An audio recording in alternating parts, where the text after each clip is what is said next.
Hi guys, मैं मोनिका, आप देख रहे हो फिल्मी बीट पर। आज हमारे साथ हैं शक्तिमान इंस्टीट्यूट के ओनर यानी कि खुद शक्तिमान। मतलब उनके नाम में ही आपको पता है कि मैं किसकी बात कर रही हूँ, तो without wasting time let's welcome him. Mukesh ji, welcome to Filmibeat. नमस्कार नमस्कार।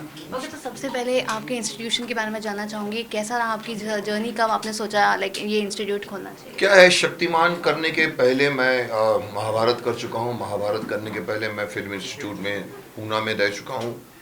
उसके पहले मैं 3 साल इंटर कॉलेजिएट प्ले में मुझे अवार्ड्स मिले। तो कहीं ना कहीं मेरे अंदर एक्टिंग का कीड़ा है, ये मुझे मालूम पड़ा। और एक्टिंग सीखना में सिर्फ यही होता है कि आपके अंदर वो बीज होना चाहिए। कोई किसी को एक्टर नहीं बना सकता। जैसे कोई किसी को डांसर नहीं बनाएगा अगर उसका फ्लैट फुटेड है, वो कितना भी डांस करेगा डांस नहीं होगा। तो मुझे लगा कि जैसे शक्तिमान सिखाता था बच्चों को अच्छी अच्छी बातें, मुझे धीरे धीरे ख्याल आया चलो हम एक्टिंग क्लास खोलते हैं। तो मैंने बम्बई के बाहर खोला।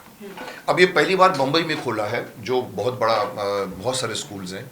मेरा ये मानना है कि आपको सिर्फ स्टूडेंट्स को मैं कुछ टिप्स तो दे सकता हूँ, और मेरे नाम पे बच्चे आएंगे क्योंकि मेरी पूरी एक जनरेशन बड़ी हुई है मेरे साथ शक्तिमान को लेकर। So this is the reason I open कि बच्चे स्ट्रगल कर रहे हैं, तो उनको कहीं ना कहीं प्रॉपर ट्रेनिंग मिले। तो मैंने Shaktimaan institute of acting for films and television खोला, और अच्छा प्रसाद मिला। आउट ऑफ बॉम्बे भी मिला। बॉम्बे में आने के बाद में भी अभी तो शुरुआत है, पहला बैच है ये। एंड मैं पहली बार आया हूँ उन लोगों को कुछ वॉइस के बारे में टिप्स देने। वाह, दैट्स नाइस। तो आपका इनिशिएटिव तो काफ़ी अच्छा है। आप एक ऐसे इंसान हो जो मतलब देश के युवा पीढ़ी और बच्चों के बारे में सोच रहे हैं। लेकिन वहीं अगर मैं बात करूँ तो देश में एक और माहौल चल रहा है फार्मर प्रोटेस्ट लेकर, उस पर आपका क्या कहना है? देखिए, मेरे से ज़्यादा शायद कोई समर्थक नहीं होगा किसान का, क्योंकि मैं बहुत बार बोल चुका हूँ। नेहरू जी की एक बहुत बड़ी भूल थी कि उन्होंने आज़ादी के बाद में देश का शहरीकरण कर दिया। हमारे देश की आबादी 75% गाँव में रहती है, और उन्होंने गाँव को आबाद करते तो 75% हमारा देश आबाद हो जाता। लेकिन नहीं, वो जैसे आज के लोग कहते हैं हमको शंघाई बनाने का। अरे मारो गोली शंघाई को। आपके गांव से लोग बेचारे भाग के आते हैं। मेरे ऑफिस में काम करते हैं बिहार से आए हुए, यूपी के आते। क्यों आते हैं? क्योंकि उनके स्टेट में कुछ नहीं होता। तो किसानों का मैं तो समर्थक हूँ। बट अगर आप अभी की बात करें तो आंदोलन शुरुआत अच्छा हुआ था। मुझे लगा था कि यस, इनकी कुछ प्रॉब्लम है तो सॉल्व करनी चाहिए, लेकिन उसका तरीका बिगड़ गया। वो तरीके के अंदर खोट आ गई है। माने या ना माने, मंच है किसानों का, बोलने वाले आ जाते हैं। 1 पार्टी, 2 पार्टी, 3 पार्टी, 4 पार्टी। तवा गर्म है, चलो हम अपनी रोटियां सेक लेते हैं। और पता लगा कुछ तो जैसे कि एक क्रिकेटर, हमारे बहुत महान क्रिकेटर है, उनके फादर भी आकर कुछ गालियां वालियां दे गए थे हिंदू धर्म को। और फिर एक ने तो और बीच में खालिस्तान घुस गया है, जो इंडिया से अभी तक खाल खाता है, क्योंकि खालिस्तान बनने नहीं दिया गया था। कनाडा का प्राइम मिनिस्टर बोलता है। क्यों बोलता है? क्योंकि वहाँ की उनकी आबादी में बहुत पावर है उन लोगों को।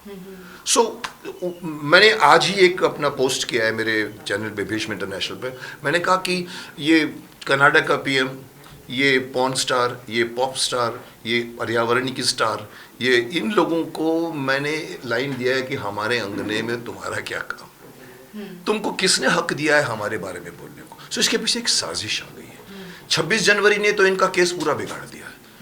26 जनवरी में जो कुछ भी हुआ वो अक्षम्य है, मतलब उसको माफ नहीं किया जा सकता। वो किसने किया है मुझे नहीं मालूम। और दिक्कत तो यही है कि आप ही के आदमी ट्रैक्टर लेके घुस गए थे, 400 पुलिस वालों को मारा है। मुझे लगा फिजल्ड आउट हो जाएगा, लेकिन नहीं हुआ। एक हमारे किसान नेता हैं जो हारे हुए राजनीति में हैं, लेकिन यहाँ पर आके बैठ गए, आंसू बहा दिया। अच्छी एक्टिंग की, बहुत अच्छी आंसू बहे उनके। कहाँ जा रहे हो तुम लोग, ऐसा कुछ बोला, सब लोग किसान वापस आ गए। अगेन आज शायद चक्का जाम है, मैं समझता हूँ। तो मुझे नहीं मालूम ये कहाँ जाएगा, but it has to be stopped. Alright. And इसके अलावा रियलिटी शो की बात करूँ तो क्या आप बिग बॉस की सीज़न फॉलो कर रहे हो? मेरा मुंह मत खुलवाओ। मैं बिग बॉस के खिलाफ भी बोल चुका हूँ। मैंने उनको साफ कहा था कि आप मेरे को पूछते सर आप करेंगे, आप खाएंगे। मैंने कहा ओए, तुम क्या समझते हो तुमको मैं अपनी ज़िंदगी के 3 महीने दे दूंगा? It's stupidity. ये हमारे कल्चर का शो नहीं है। हमारे कल्चर में लोग नहीं रहते एक साथ में। मैंने ज़िंदगी में कभी होटल में किसी के साथ रूम नहीं शेयर किया। मेरा इवन महाभारत में भी मुझे उन्होंने एक अलग से कमरा दिया था। मेरी शुरू से आदत है। मैंने कहा आपको क्या लगता है कि मैं आपके 3 महीने आपके घर में आके रह जाऊंगा उधर? सो इन कंसेप्ट इज बैड। सो मैं पसंद नहीं करूँगा उसका। ओके, फिल्मी बीट वालों को मैं कहना चाहूँगा कि बीट कीजिए, बहुत कुछ करिए, लेकिन फिल्मी बातों को सीरियसली लीजिए और उस पर जो फेक न्यूज़ बनते हैं उसमें मत जाइए।